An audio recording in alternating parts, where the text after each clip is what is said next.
What is the record sleeve behind you? Is that James Taylor? No, it is Dave Loggins. Oh, okay. Like Kenny Loggins' brother or something? I think it's like his second cousin or something like Okay.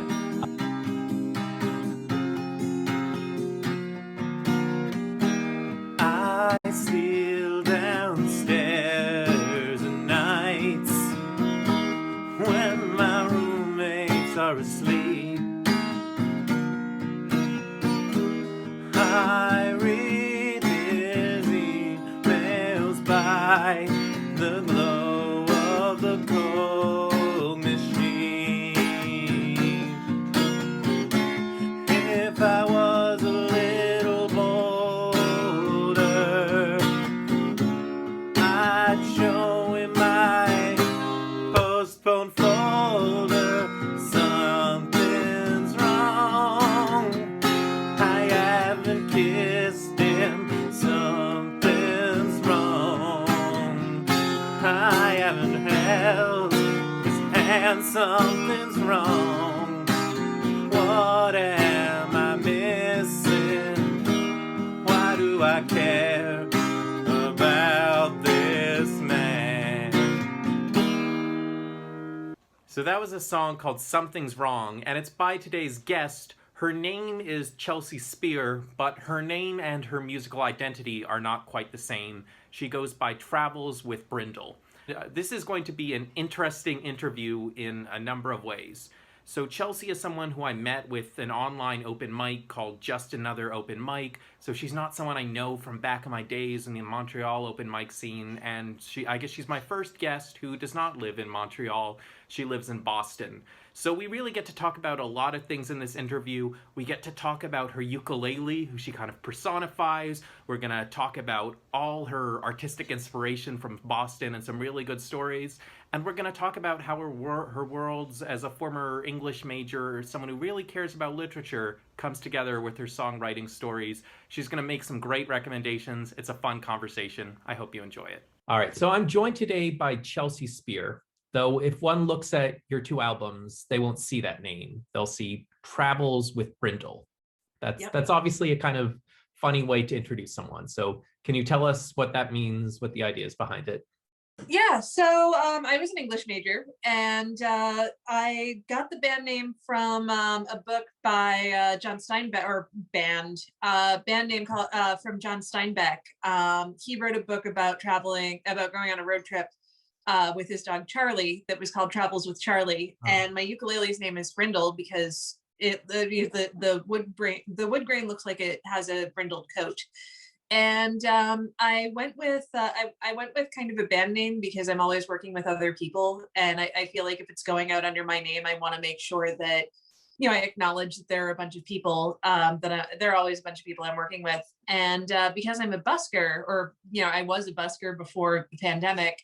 I'm always traveling to different parts of the city and parts of the region to play. So I thought, since my ukulele has a name, why not just use that as the bouncing board for the name of my band. Yeah, no, there's so much there. I think you hit on a key point that it's almost kind of arbitrary. Some musicians are billed as themselves, others as bands, even though almost always it's a team effort. Yeah. And then it also drives me crazy when you go on Wikipedia for some of these bands and they still technically exist, but it's been 20 different people and 3 of the 4 originals are gone or whatever. Yeah. But so your first release, it was you, a cellist and a percussionist, and then the second one was just you? The second one is a demos EP that I put up because I'm trying to raise money to make my next album.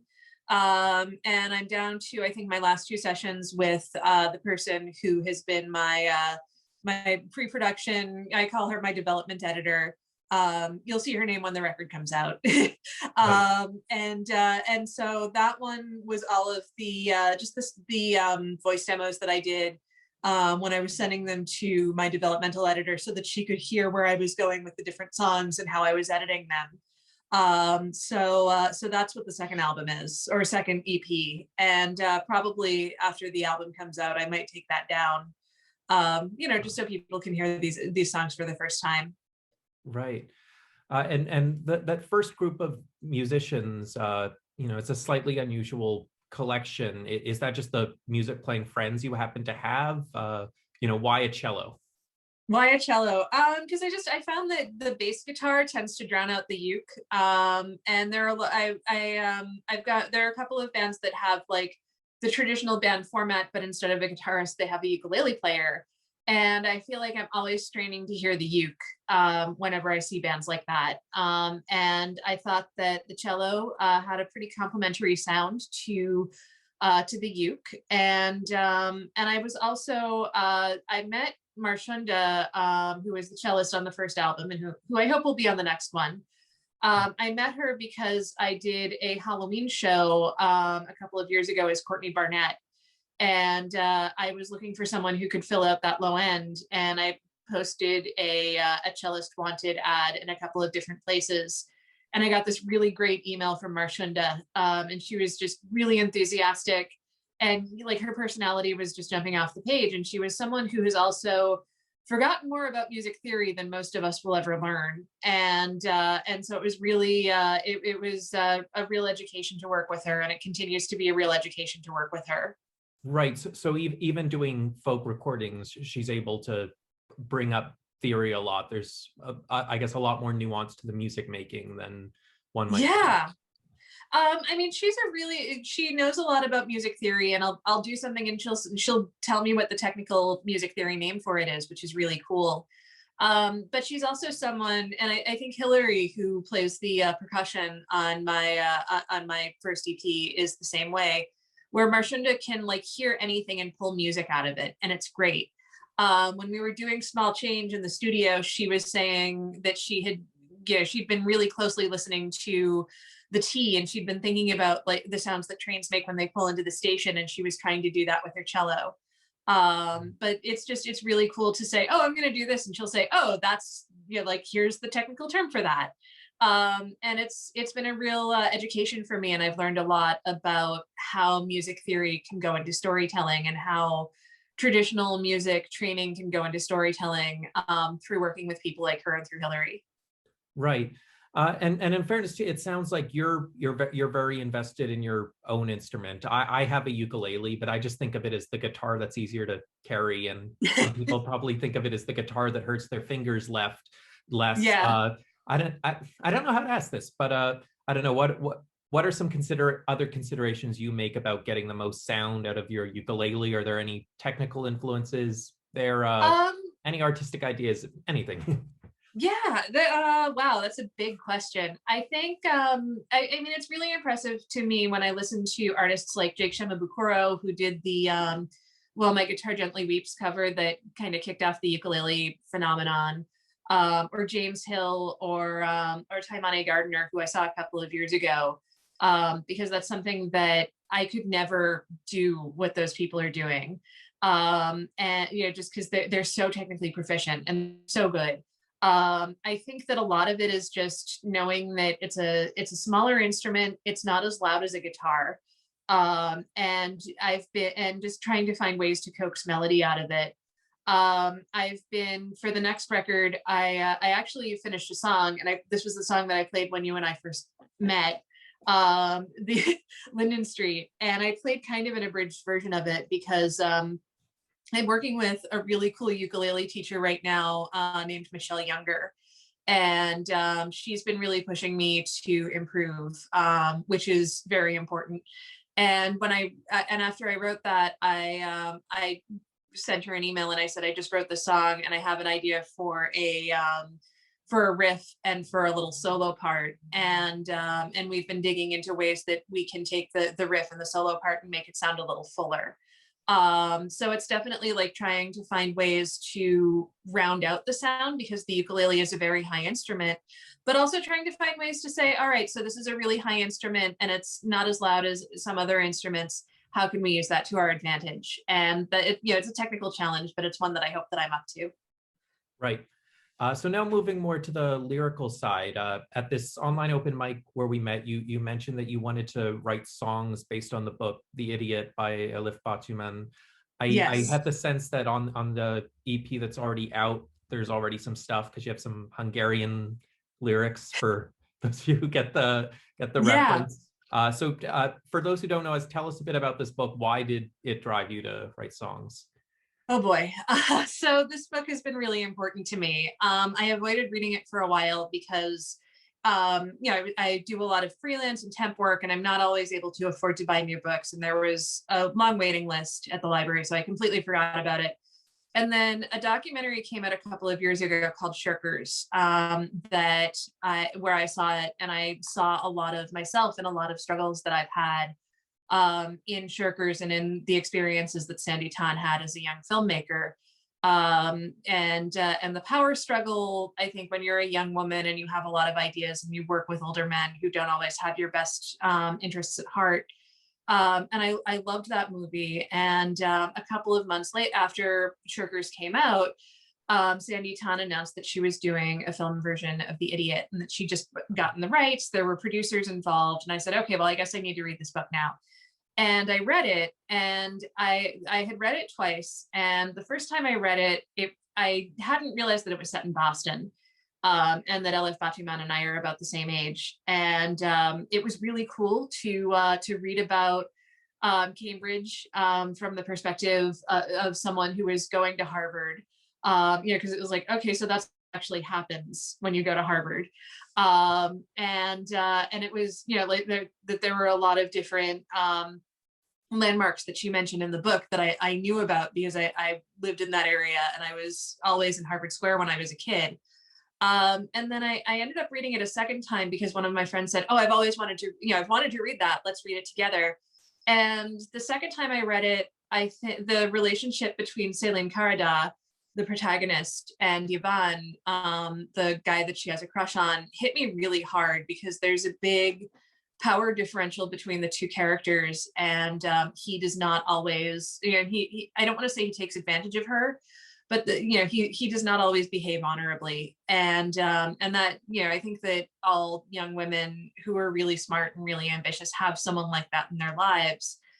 And it hit me really hard, and I had gotten a songwriting prompt to write a song that was one word and began with a vowel, and I said, okay, Yvonne. And I wrote the first song, and then I remembered that there's a little passage where Celine and a couple of her friends are walking through Harvard Square, and there's a busker, and I thought, well, this could be my way to get to work with Sandi. That would be really cool.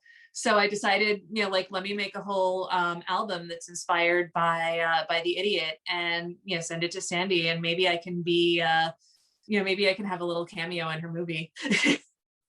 Sorry, I guess I kind of missed. So you're going to send it after you complete the album, or you've sent some? I'm going to send her the complete album when it's done, Okay. Because I'm going to be recording it this summer.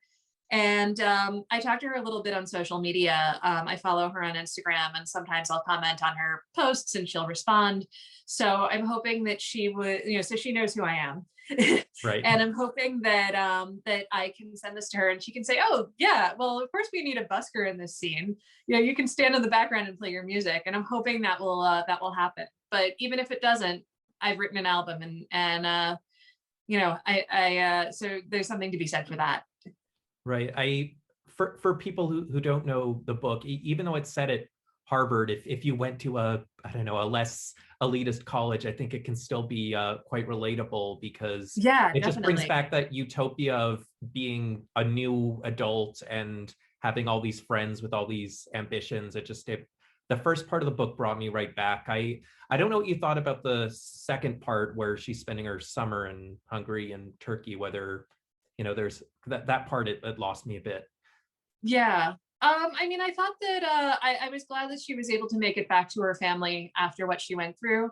And there are a lot of people who say, oh, well, the story kind of ends after Ivan leaves the story. But I thought, but she's surrounded by her family, and, she's having all of these other adventures. And there's this great line in the book where she says, well, I have this one, classmate who went to Phillips Andover, and she carries a Dior bag to school, and she like she ended up having an internship at New York Magazine, and here I am in Hungary, and I don't really know what I'm doing with my life. And I'm like, I know that feeling.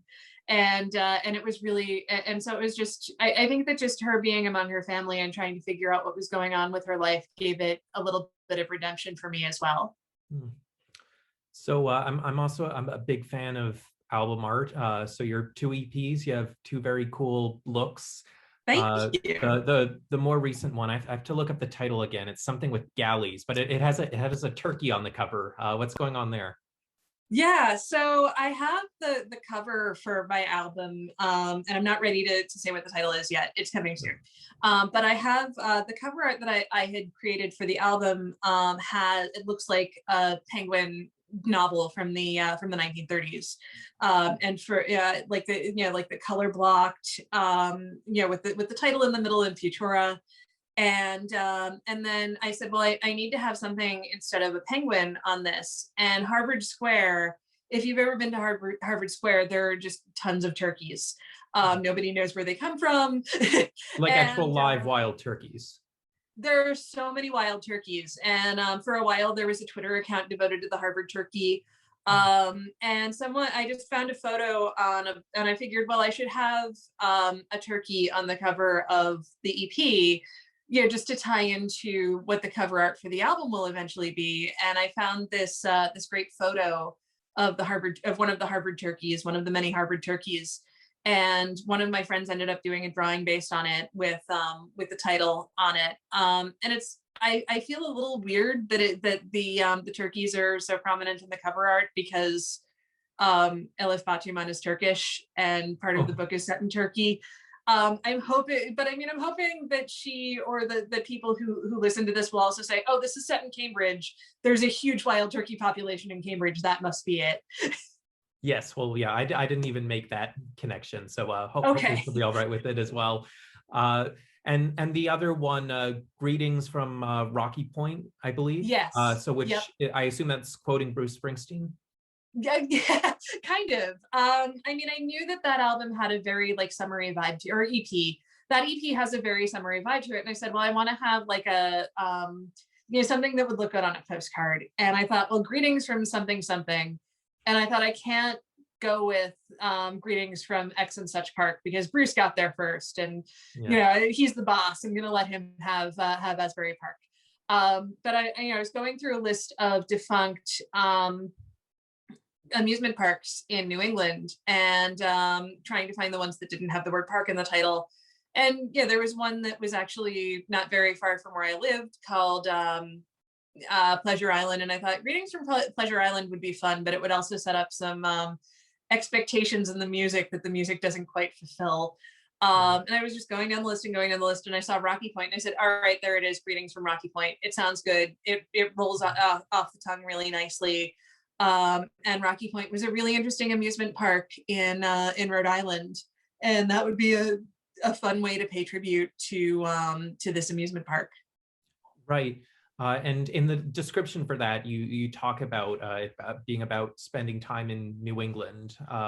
For me, my grandmother lived in Maine, so I think of sort of like the coast as New England and then little towns we passed in by the way. But I already have the sense you have a much richer, much, I don't know, funkier sense of it, from turkeys to abandoned amusement parks. Are there any other images you'd like to leave us in of your New England? Wow. I think a lot of I live around the corner from where my dad worked when I was a little kid. My dad was the sports information director at Tufts. So there are times when walking around this area feels like it kind of feels like I'm gonna run into my dad's ghost or something, because I just I'll look out and I'll I look to the left when I'm walking to the train station and I see the parking lot where he tried to teach me to drive when I was 8. And I look a little further than that. Yeah, I mean, my dad was pretty eccentric. and I look a little further than that and I see, like the baseball field where his baseball team would play. And I keep walking down and I see like, I see his office building. I see the traffic circle that I always used to think was so cool because it had this sign that just had like all of the names of the places in the immediate area. So it was like, take this turn and go to Winchester, take this turn and go to Boston, take this turn and go here. And I thought, oh, this must be a big city if they have something this cool at the traffic circle. And then, you know, I think about Cambridge a lot, and I think about, you know, that Boston is a hub, if you'll pardon the pun, for street performers and buskers, and so that also gives it a really rich history. You know, it's everyone from someone like Mary Lou Lord or Tracy Chapman to people that you've never heard of who are just out there playing for fun and to connect with people. And I have a very memorable story about being a 6-year-old and my dad taking me into Harvard Square, and he was at Tufts when Tracy Chapman was a student. Wow. And I have this memory of being a 6-year-old and, you know, my dad bumping into her and her knowing him and being like, oh, hey, Pete.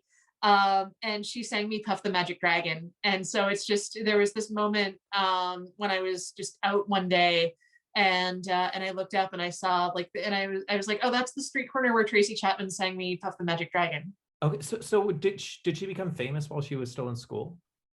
I think she got signed either right as she was graduating or right after she graduated. But like the Boston music scene was big enough at that point that you even had buskers getting signed. But it was right around that time that she started to pick up steam. Right. Yeah. I couldn't tell from the story. Is this a thing where you realize after the fact, like, oh my God, this person who sang me Puff was Tracy Chapman, or? Yeah, way after the fact. It was just, Okay. you know, my dad's buddy Tracy.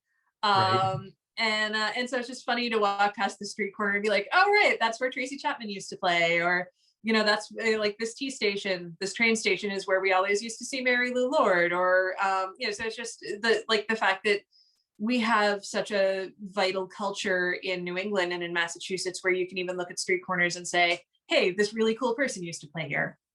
Amazing. All right. Well, Chelsea or Brindle, however you want to be addressed, do you have a Chelsea. song you can share with us today? Yeah, I think I'm gonna since we've talked a lot about the album, I think I'm gonna play Yvonne, which is the first song I wrote for the album. This is the song Yvonne that was the first song I wrote for the album. It goes like this. I got a glimpse inside your mind. We don't talk much in real life.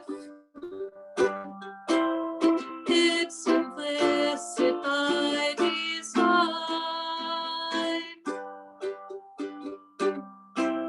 that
Very nice. Well, Chelsea, thanks for Thank you. joining us today. It's been a pleasure. Thank you. My interview with Chelsea Spear, aka or sort of aka Travel with Brindle. And, you know, it was just a great time because she drops all these recommendations. So even as I've primarily decided to define myself by music, I want to be more of a literary person, and I've certainly been a film person, so I certainly have to check out the Sandi Tan now, and I'm very excited. I hope this adaptation of The Idiot comes to fruition, and I hope Chelsea gets her cameo as a busker. I hope you enjoyed this episode. I hope you enjoy future episodes of Close Listening. I'll see you next time.